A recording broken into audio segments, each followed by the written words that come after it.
ঘরে সে বিছানায় গা এলিয়ে দিতেই শরীরে কারো স্পর্শ পেল। ভালো করে তাকাতেই স্নিগ্ধতাকে দেখতে পেয়ে মুচকি হেসে মুখের উপর থেকে চুলগুলো সরিয়ে দিয়ে কপালে একটা চুমু খেল। ধ্যান ফিরতেই নিজেই নিজের মনকে প্রশ্ন করল, এটা কি করলি স্তব্ধ? একটা মেয়েকে এভাবে চুমু খেলি? এই মেয়েটার মধ্যে কি আছে কে জানে, দেখলেই সব কিছু গুলিয়ে যায়। ভাগ্যিস ঘুমিয়েছিল, দেখে ফেললে লজ্জায় মুখ দেখাতে পারতাম না। কিছুটা দূরত্ব রেখে স্তব্ধ ঘুমিয়ে গেল। ফজরের আজান হয়ে গেছে। স্নিগ্ধতা উঠে অজু করে নিল। নামাজ পড়তে যাবে তখনই স্তব্ধের দিকে চোখ গেল। কিছু একটা ভেবে বিছানায় বসে, এই যে শুনছেন, আজান শেষ হলে নামাজ পড়তে হবে, তাড়াতাড়ি উঠুন। স্তব্ধের কোনো সাড়া শব্দ নেই। স্নিগ্ধতা হাত ঝাঁকিয়ে, এই যে শুনছেন, আজান শেষ, নামাজ পড়তে হবে, তাড়াতাড়ি উঠুন। আচমকা স্নিগ্ধতাকে টেনে নিজের সঙ্গে জড়িয়ে নিয়ে ঘুম ঘুম কণ্ঠে বলল। আর একটু ঘুমাতে দাও না। স্নিগ্ধতা বরফের ন্যায় জমে গেছে। মুখ দিয়ে কথা বের হচ্ছে না। কিছুক্ষণ এমনভাবেই কেটে গেল। স্তব্ধ বেঘরে ঘুমাচ্ছে। স্নিগ্ধতা নিজেকে ছাড়ানোর জন্য আপ্রাণ চেষ্টা করছে। স্তব্ধ এবার বিরক্ত হয়ে চোখ মেলে নিজের এত নিকটে স্নিগ্ধতাকে দেখে এক লাফে উঠে দূরে সরে গেল। বেচারি স্নিগ্ধতা স্তব্ধের এমন কর্মকাণ্ডে ভড়কে গেছে। স্তব্ধ রাগী স্বরে বলল, তুমি আমার কাছে কি করছিলে? লজ্জা করে না অসহায় একটা ছেলেকে একা পেয়ে এভাবে তার কাছে আসতে? স্নিগ্ধতা উঠে বসল। স্তব্ধের দিকে আহত দৃষ্টিতে তাকিয়ে, আমি তো আপনাকে নামাজ পড়ার জন্য ডাকলাম, কিন্তু আপনি আমায় টেনে নিয়ে জড়িয়ে ধরলেন। আমার কি দোষ? তুমি বললেই বিশ্বাস করতে হবে নাকি? আমি কখনো এমন কাজ করতে পারি না। এটা নিয়ে পরে কথা বলা যাবে, এখন চলুন, নামাজ পড়তে হবে, সময় চলে যাচ্ছে। স্তব্ধ একবার স্নিগ্ধতার দিকে চোখ গরম করে তাকিয়ে অজু করতে চলে গেল। তারপর দুজনে একসঙ্গে নামাজ আদায় করে নিল। এইসব কি রান্না করেছিস? তুই জানিস না বাড়িতে এইসব কেউ খায় না? আমি কেন রাঁধতে যাব? এগুলো তো নতুন বউ রান্না করেছে। ওই মেয়েটা এসব করেছে। বাড়িতে কি এখন ওর নিয়ম চলবে নাকি? সবাই সকালে নাস্তা করার জন্য খাবার টেবিলে বসলেন। রাহেলা বেগম বললেন, কি হয়েছে বৌমা? সকাল সকাল রাগারাগি করছো কেন? দেখুন তো মা, এসব কি রান্না করেছে। আমরা কি সকালে এসব খাই? আসলে আমি জানতাম না আপনারা এগুলো খান না। জানো না যখন তখন রান্না করে গেলে কেন? স্নিগ্ধতা মাথা নিচু করে আছে। স্তব্ধ বিরক্ত হয়ে বলল, মম খাবার নিয়ে বকাঝকা করার কি দরকার? ভুল করে যেহেতু রান্না করেই ফেলেছে, খেয়ে নাও। বেশি সমস্যা হলে গ্যাস্ট্রিকের ওষুধ খেয়ে নিও। অরিত্রী শিকদার খেয়ে ফেলব লুকিয়ে ছেলের দিকে তাকালেন। স্তব্ধ শুকনো ঢোক গিলে নিজেই বেড়ে খাওয়া শুরু করলো। আর রাতুল শিকদার মুখ টিপে হাসছেন। রাহেলা বেগম খাবারের দিকে চোখ বুলিয়ে, রুটি, কয়েক পদের ভাজিও আছে দেখছি। বেশ তো, অনেক দিন হলো এগুলো খাই না। স্যান্ডউইচ খেতে খেতে বিরক্ত হয়ে গেছি। নাতবউ, আমায় দে। স্নিগ্ধতা রাহেলা বেগম এবং রাতুল শিকদারকে বেড়ে দিল। তারা অনেক প্রশংসা করল। রাতুল শিকদার অরিত্রী শিকদারকে বললেন, অনেক মজাদার খাবার। অরিতি, তুমি বসো। স্নিগ্ধতা তোমার শাশুড়িকে দাও। আমি খাবো না। বৌমা, খেতে বসো। অরিত্রী শিকদার বাধ্য হয়ে খেতে বসলেন। রাতুল শিকদার খাওয়া শেষ করে বললেন, স্তব্ধ নাস্তা সেরে রেডি হয়ে নে। আজ থেকে তুই অফিস যাবি। এই বছর কোনো অফিসেই আমি যাচ্ছি না। অফিস না গেলে তোর অ্যাকাউন্ট বন্ধ করে দিব।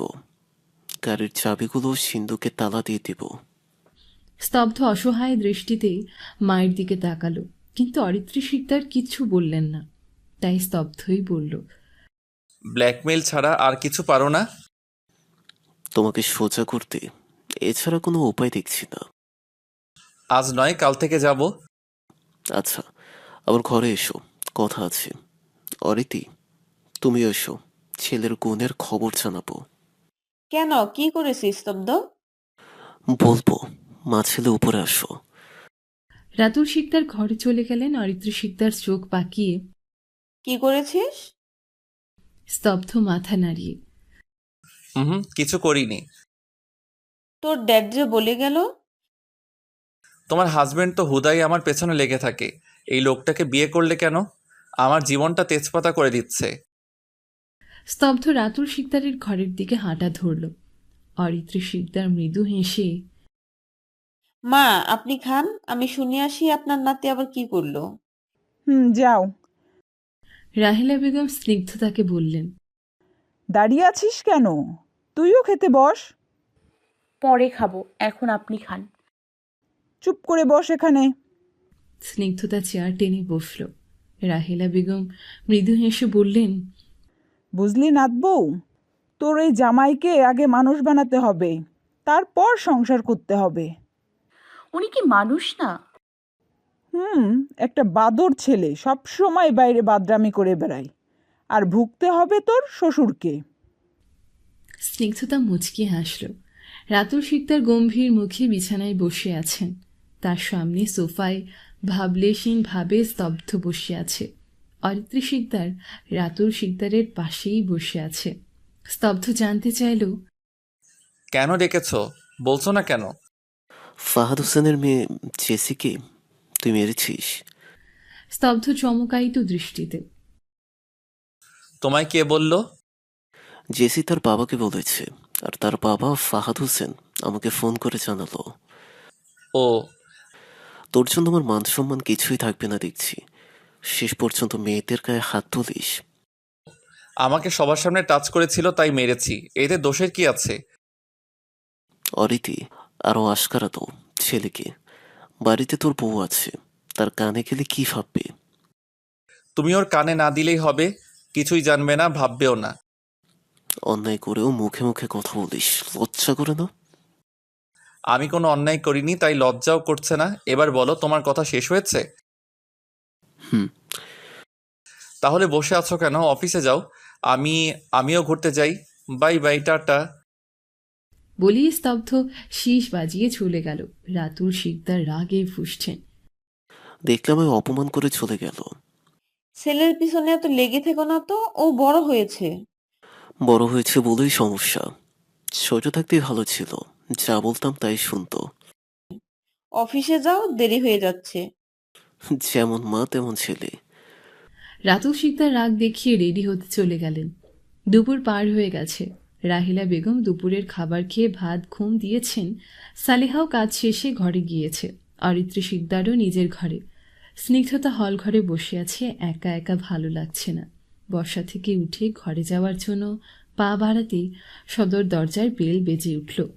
স্নিগ্ধতা গিয়ে দরজা খুলে দিতে একটা মেয়েকে দেখতে পেল। মেয়েটার হাত ধরে 2.5-3 বছরের একটা বাচ্চা মেয়ে দাঁড়িয়ে আছে। মেয়েটা তীক্ষ্ণ দৃষ্টিতে স্নিগ্ধতাকে পর্যবেক্ষণ করে বলল, তুমি কে? স্নিগ্ধতাও পাল্টা প্রশ্ন করল, আপনি কে? রাতুল শিকদারের একমাত্র মেয়ে স্তব্ধ শিকদারের বড় বোন আরিয়া। স্নিগ্ধতা কিছুটা অবাক হলো।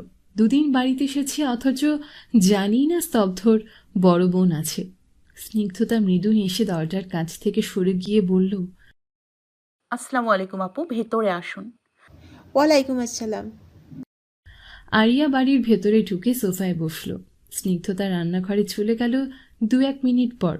2 গ্লাস শরবত হাতে নিয়ে বেরিয়ে আসলো। তারপর টেবিলের উপর রেখে, শরবত খেয়ে নিন, ভালো লাগবে আপু। আরিয়া এক চুমুকে শরবত শেষ করে ফেলল। আরেকটা গ্লাস বাচ্চা মেয়েটার হাতে ধরিয়ে দিয়ে বলল, নৌসিন খেয়ে নাও মামনি। নসীন ছোট ছোট চুমুক দিয়ে শরবত খাচ্ছে। আরিয়া স্নিগ্ধতার দিকে তাকিয়ে। তোমার পরিচয় তো পেলাম না, কে তুমি? স্নিগ্ধতা বলতে যাবে তখনই অরিত্র শিকদার নিচে নেমে এলো। আরিয়াকে জড়িয়ে ধরে বলল, আরিয়া বাবু, কতদিন পর দেখলাম তোকে। মম, গত সপ্তাহে তো এসে গেলাম। তাতে কি হয়েছে? নসীন নানু, এদিকে আসো। নসীন গ্লাস রেখে দৌড়ে অরিত্র শিকদারের কাছে চলে গেল। অরিত্র শিকদার নাতনিকে কোলে তুলে নিয়ে চুমু খেলেন। আরিয়া বলল, মম, এই মেয়েটাকে? অরিত্র শিকদার একবার স্নিগ্ধতার দিকে তাকালেন, তারপর বললেন, স্তব্ধের বউ। এর সঙ্গে ড্যাড ভাইয়ের বিয়ে দিয়েছে তো। মেয়ে তোমার নাম কি? স্নিগ্ধতা। আচ্ছা, নৌসিনকে নিয়ে ঘরে যাও, ও কিন্তু অনেক দুষ্ট, দেখে রেখো। আচ্ছা আপু। স্নিগ্ধতা নওশিনকে কোলে তুলে নিল। ছোট্ট নওশিন মায়ের ইশারায় স্নিগ্ধতার সঙ্গে গেল।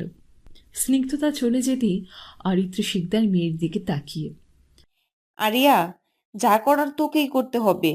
স্তব্ধের সঙ্গে যত তাড়াতাড়ি সম্ভব এই মেয়ের ডিভোর্সটা করাতে হবে। স্তব্ধের বিয়ের কথা জানাজানি হলে তোর আন্টির কাছে আমি মুখ দেখাতে পারবো না।